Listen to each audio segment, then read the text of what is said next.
Vemos Jesus nessa cena lá às margens do lago de Genezaré, logo depois da ressurreição. Ocorre aí uma segunda pesca milagrosa. Jesus prepara na praia uns peixes assados e espera os apóstolos trazerem os barcos. E vem logo imediatamente os apóstolos contemplando Jesus ressuscitado. E é nesse ambiente em que estão comendo, ali na praia, que Jesus então pergunta a Pedro: Pedro, tu me amas e me amas mais do que a este? E Pedro diz: sim, Senhor, tu sabes que eu te amo. E Jesus então investe Pedro da grande missão de apacentar o seu rebanho, apacentar a igreja. Podemos pegar dessa cena 3 pontos importantes. O primeiro, quem vê Pedro agora, vê Pedro que recobrou pela penitência, pela dor de ter negado a Jesus 3 vezes, negação em que ele caiu pela fraqueza, mas agora ele substitui esta arrogância. Ele se achava melhor do que os outros, pois dizia: outros podem te trair, mas eu nunca vou te trair, vou estar sempre contigo. Esta arrogância foi castigada exatamente pela negação. Pedro agora recobra, pela humildade, esta amizade com Cristo. Chorou amargamente por ter ofendido a nosso Senhor, chorou amargamente ao contemplar Jesus na paixão, aquele que disse que nunca o deixaria, aquele que no alto do Monte das Oliveiras desembainhou a espada e cortou a orelha de um dos servos, dos sacerdotes, estava ali ao ver Jesus sofrendo, negando. Agora Pedro, depois de chorar amargamente e fazer penitência, está com humildade aos pés de Jesus, pois desterrou para si toda a sua arrogância, com que ele se achava melhor do que os outros. Só é capaz de amar quem é humilde. Só é capaz de voltar-se para Deus na humildade. O homem grande é o homem de joelhos. O homem humilde.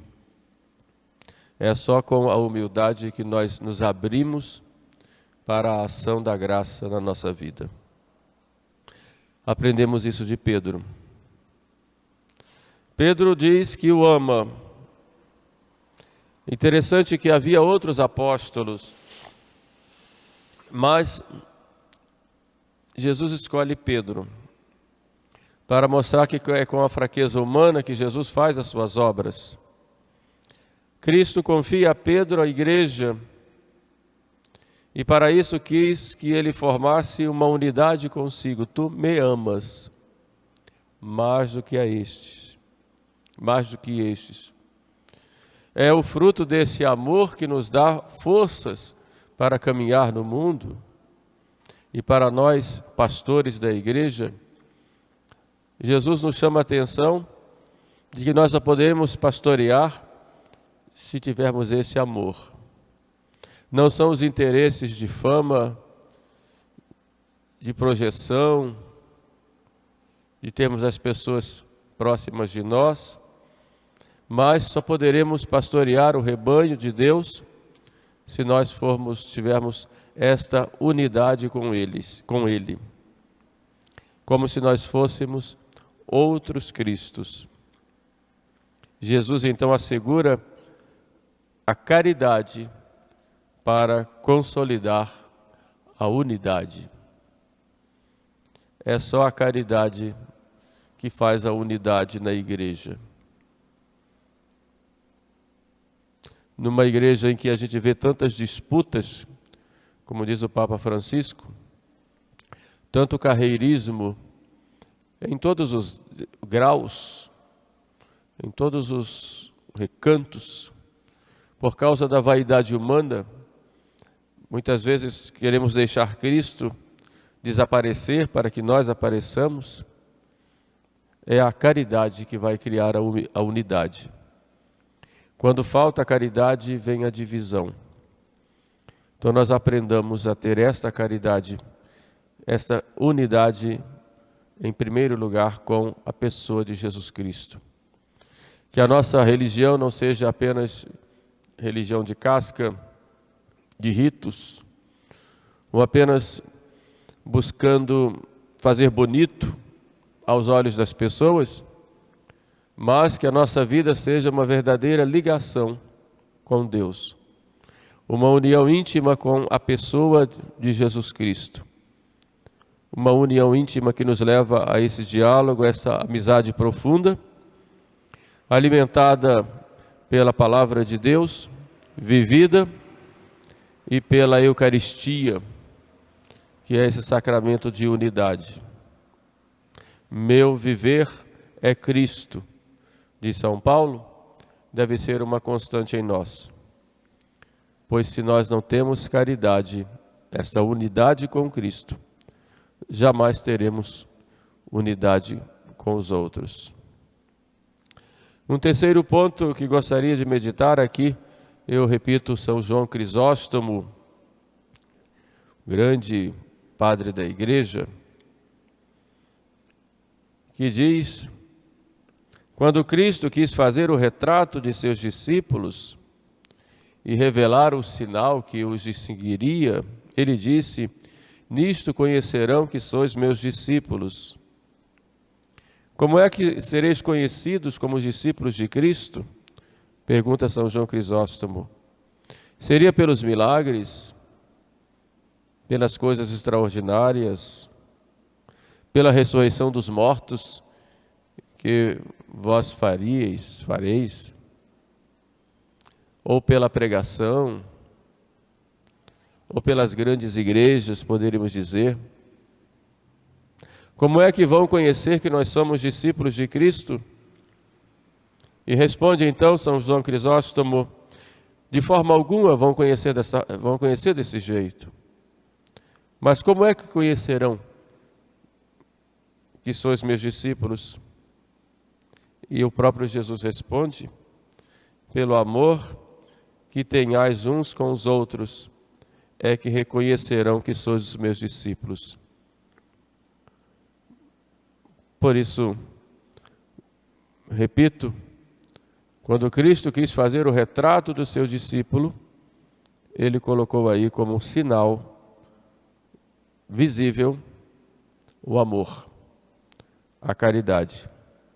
A caridade com Deus, como refleti no segundo ponto, que vai se expressar na caridade com os irmãos. A caridade que acolhe, a caridade que renuncia a si mesmo, a caridade que tolera os defeitos do outro com paciência, muitas vezes estão concordando, a caridade que perdoa, a caridade que serve, está pronto para servir. Nisto conhecerão que sois os meus discípulos. Por isso, nos lugares onde a igreja recebe a rejeição, como nos países, nos lugares onde não se aceita a igreja e o cristianismo, vemos, por exemplo, lá na Índia, Calcutá, por exemplo, nós vemos a figura da Santa Teresa de Calcutá, que prega com a caridade, prega com o amor, mostra aos homens que Deus os ama, que são amados por nós, e que nós nos amamos. Este é o grande sinal de que nós somos discípulos de Cristo. A linguagem mais poderosa, a palavra de Deus que realmente toca os corações, é a palavra expressa no amor. E é exatamente essa a nossa missão. Por isso Cristo, antes de dar a Pedro a missão e o serviço dos irmãos, apacentando o seu rebanho, Cristo pergunta 3 vezes: Pedro, tu me amas? Sim, Senhor. Tu sabes que eu te amo, apacenta os meus cordeiros. Diz Jesus. Assim também ele diz a nós hoje, e cobra de nós este amor. Ele dá amor e pede amor. Tu me amas?